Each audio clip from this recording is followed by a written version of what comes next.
नदीम अफजल चंद साहब, ये आज आपकी एक ट्वीट है, इसमें आपने एक तस्वीर जो है जिसमें कि शाह महमूद कुरैशी साहब को हथकड़ी लगी हुई है और वो प्रिजनर वैन से बाहर आ रहे हैं। आपने उस पर लिखा है शाह महमूद कुरैशी साहब को हथकड़ी नहीं लगानी चाहिए थी, ये भी साइफर केस में गिरफ्तार हैं। नहीं, बिल्कुल नहीं लगानी चाहिए थी। अच्छा, उसकी वजह है जो मियां नवाज शरीफ साहब ने कहा है ना कि सजा चंद जर्नैल चंद जज, साथ उन्होंने एक बयान दिया है कि इस सिस्टम में शायद हमारे में ताकत हो। आपके प्रोग्राम में भी हम कई दफ़ा कह चुके कि हमारे सिस्टम में शायद ताकत है नहीं।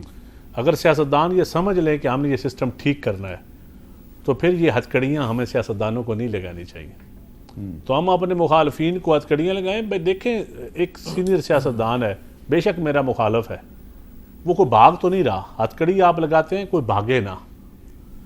कभी मैंने तो कभी किसी यहाँ मुशर्रफ का ट्रायल हुआ था, बजाय बनी गाला से निकलने के वो हॉस्पिटल पहुँच गए थे।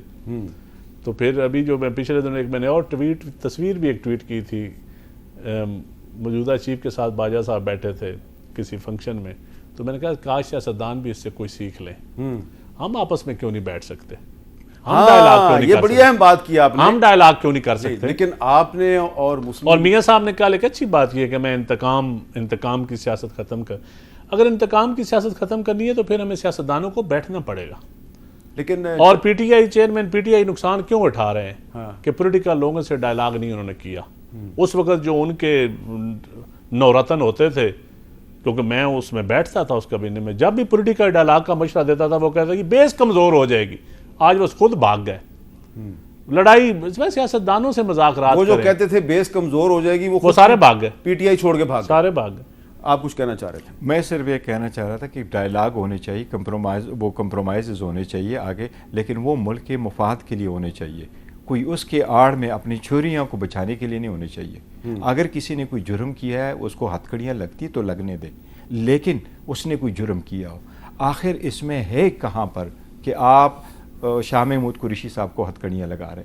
कोई FIR तो पढ़ के बताएं कि उनका उसमें क्या रोल है, कहाँ पर उसने किया। अगर कोई जुर्म करता है तो हथकड़ियाँ लगती हैं, तो कोई पॉलिटिशियन जो है बौदला नहीं है। और इसी सिस्टम ने शायद कानून को ख़राब कर लिया। लोग एक दूसरे के लिए नहीं कि बस हम इकट्ठे बैठ कर के चोरियों के लिए करें, ये नहीं सिर्फ गौर साहब चोरियों की आप बात करते हैं, किस सेगमेंट सोसाइटी में चोर नहीं है? किस पार्टी में चोर नहीं है? सबकी सिर्फ सियासतदान चोर है? ये क्या बात है आपका? वो कला में चोर नहीं है, जजों में चोर नहीं है, देखिए मीडिया में चोर नहीं है, जजेस में चोर है, न वकीलों में चोर है। हर जगह पे चोर है, होने चाहिए। नहीं मेरी जान, मेरी बात वो सुने। कहां वहां होना चाहिए? देखिए लोगों के मेरा पॉइंट गौर भाई, एक मिनट, सुप्रीम कोर्ट ने अब फैसला कर लिया 50 करोड़ से कम अब करप्शन के केसेस होंगे। वो रेफरेंसेस सारे कोर्टों में चले जाएं और ये लोग अपना दिफा कर लें। ठीक है, आपका क्या ख्याल है जी? शाह महमूद कुरैशी साहब को सही हथकड़ी लगी है? देखिए, मैं तो समझता हूँ किसी भी सियासतदान को हथकड़ी नहीं लगनी चाहिए, मगर कई सियासतदान होते हैं मैनेज करके भी हथकड़ी लगवा लेते हैं तस्वीर खिंचाने के लिए। अब मुझे नहीं पता इसकी हकीकत क्या है, बट मेरे ख्याल से हथकड़ी नहीं लगनी चाहिए थी। जब बख्तरबंद गाड़ी में लाया जा रहा है तो हथकड़ी नहीं लगनी चाहिए थी। साइफर के केस में बड़ा दम है। शाह महमूद कुरैशी साहब पे बड़े संगीन इल्ज़ाम आते हैं। वो ट्रायल ज़रूर हो, फेयर ट्रायल हो, बट हथकड़ी नहीं लगनी चाहिए थी। मगर गौर साहब ने जो 9 मई की बात की, इमरान खान साहब का सगा भांजा जिसने वो पतलून डंडे पे लटका के वहाँ पे तकरीर की, ये बता दें किसने उसको पतलून थमाई थी या किसने उसके कान में आके कहा था कि ये काम करना है। आज जब आप पता करेंगे तो आपको पता लगेगा कि खान साहब ने ये सारी कंस्पिरेसी वो तय करके गए थे कि अगर मैं गिरफ्तार हुआ तो आपने ये काम करना है। ये अपना दूसरों पे डालना छोड़ दें। इनके रहनुमा कैमरास पे मौजूद हैं, मीडिया पे मौजूद हैं, GHQ के सामने मौजूद हैं। टेक्नोलॉजी का दौर है, एक एक शख्स की शनाख्त हो चुकी हुई है, कोई ढका छुपा आदमी नहीं है। एक इन्होंने कहा कि लाहौर कोर कमांडर हाउस के गेट पे एक कोई फौजी अफसर है, वो होटल का मैनेजर निकला, वो भी गिरफ्तार हुआ जब इन्होंने निशानदेही की। तो ये काम छोड़ दें, जो काम किया ना, मानने की जी गलती हुई है हमारे से और इस पर हम माफी मांगते हैं। आगे चलें, ये काम ना करें कि किसी दूसरे पे थोप दे कि ये कंस्पिरेसी थी। जी, would you like to respond? Yes, of course I would like to respond. इससे बढ़कर और क्या चीज़ हो सकती है? सुप्रीम कोर्ट एप्लीकेशन फाइल कर चुके हैं, कमीशन की रिक्वेस्ट कर चुके हैं, कमीशन इंक्वायरी करना चाहते हैं, ओपनली कर ले। बार बार उसको कंडेम किया गया। और अगर ऐसा ही है तो जो लोग प्रेस कॉन्फ्रेंस करते हैं वो बेगुनाह हो जाते हैं, जो प्रेस कॉन्फ्रेंस नहीं करते वो परवेज़ इलाही की तरफ 3 महीने में 13 मरतबा अंदर चले जाते हैं। 13 नहीं, 13 टाइम्स, 14 टाइम्स या 14। आज वाली भी डाल लेना जी, आज वाला भी डाल दें। एक और भी केस आ रहा है उनके खिलाफ, आज ही मुझे पता चला है जी। हाँ, तो चंद साहब, आपका एक स्टेटमेंट है, ज़रा मैं आपको सुनवाना चाह रहा हूँ, ज़रा सुनें।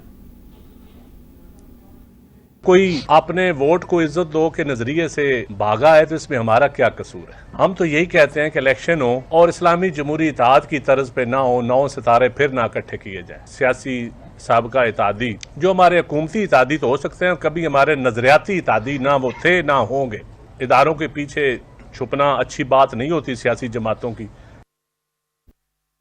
चांद साहब, अभी सिर्फ चंद हफ्ते पहले तक ये आपकी पार्टी और मुस्लिम लीग नून ये 16 माह की जो हुकूमत है उसके मेन पार्टनर थे।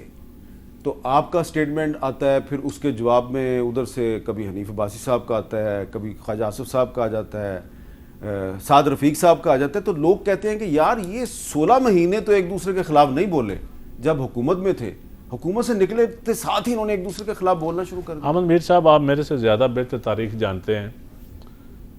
पीपल पार्टी को जितना रगड़ा लगा है जिस अलाइंसेस के साथ मिल के, इस्लामी जमहूरी इत्तेहाद से 88 से शुरू हो जाए ना, तो 35 तक आ जाए या RTS तक आ जाए, तो पीपल पार्टी विक्टिम रही है सिस्टम की, इस गठ जोड़ की, इस बाजू मरोड़ पॉलिसी की।